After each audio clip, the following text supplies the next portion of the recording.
लाखापर्यंतचे मोठमोठाले बूट घातलेले अत्यंत चित्रविचित्र दिसणारे लोक इथं कसं काय येतात, यांचं मनोबल वाढवण्यासाठी येत आहेत.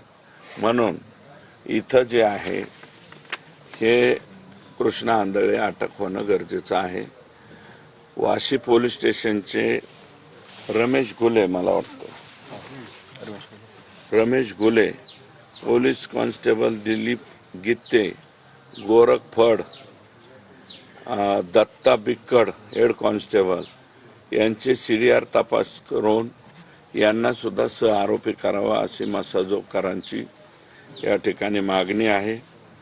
त्याच्यानंतर आरोपींना फरार होण्यास मदत करणे, डॉक्टर संभाजी वायबासे दाम्पत्य, पती आणि पत्नी हे दोघंही मला वाटतं पैसे पाठवले त्यांच्या मिसेसनी मला वाटतं ऑन रेकॉर्ड पैसे पाठवले आणि ह्या सरकारी वकील होत्या. बालाजी तांदळे कोरेगाव उर्फ महाराज का काहीतरी म्हणतात, हाच ना, संजय केदार याला महाराज म्हणायचं. सारंग आंधळेवाडी यांची चौकशी करून हे पण सहआरोपी. मला वाटतं हे पत्र धनंजयला माहिती आहे. हे SITला पत्र मी माझ्या स्वतःच्या सहीनं हे दिलेलं आहे. वायबासे आणि यांच्या बाबतीतलं रेकॉर्डवरती मी हे पत्र त्या ठिकाणी दिलंय. शासकीय वकील म्हणून उज्ज्वल निकम यांची नियुक्ती करावी ही मागणी पण रास्त आहे. त्याची नियुक्ती अंतिम टप्प्यामध्ये आहे. त्याच्यामध्ये काय अडचण आहे किंवा का थांबलेली याच्या बाबतीत सगळ्या ग्रामस्थांच्या पुढं नाही, परंतु धनंजयला मी ही बाब सांगितलेली आहे. जलद गती न्यायालयात 100% होणार आहे. हे फास्ट ट्रॅकवरतीच या केसचा, कारण आता या केसचा तपास सुद्धा अंतिम टप्प्यामध्ये आला आहे.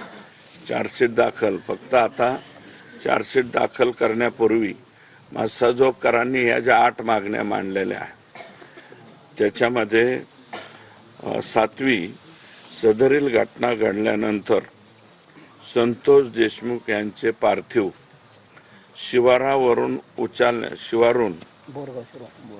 बोरगाव शिवारातून उचलल्यानंतर ते शासकीय रुग्णालय केजकडे घेऊन जाणे अपेक्षित असताना PSI राजेश पाटील यांनी ही गाडी कळंबच्या दिशेने वळवली. तर ती सुद्धा आमच्या ग्रामस्थांनीच पाहिलेली. आता इथं कोणीतरी होतं जे पाठीमागच्या गाडीत होते, याची चौकशी, कारण मागची गाडी बघितल्यावर त्यांनी गाडी वळवली. तर म्हणजे मग हा जो पाटील आहे हा क्लिअर कट आरोपी आहे त्यातला. आतापर्यंत हा आतमध्ये जायलाच पाहिजे होता, तो गेलेला नाही. याची पण चौकशी होणं गरजेचं आहे.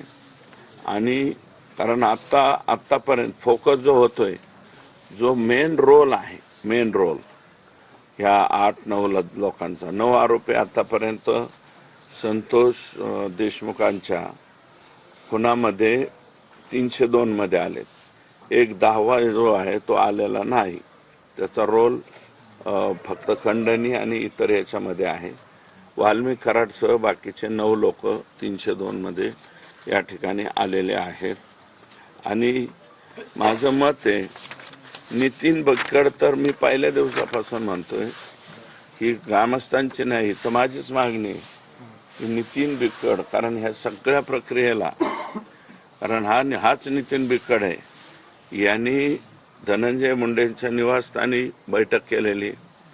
याच नितीन बिक्कडनी तांबोळी आणि शुक्ला यांना घेऊन जाऊन निवासस्थानी सुद्धा बैठक केलेली, शासकीय निवासस्थानी. मग हा आरोपी कसं काय होत नाही? आणि परत आरोपी ज्यावेळेस इथून गेले, वाशीवरून आरोपी फरार करण्यामध्ये सुद्धा नितीन बिक्कडचा वाटा हा सगळ्यात मोठा आहे. म्हणून हे 7-8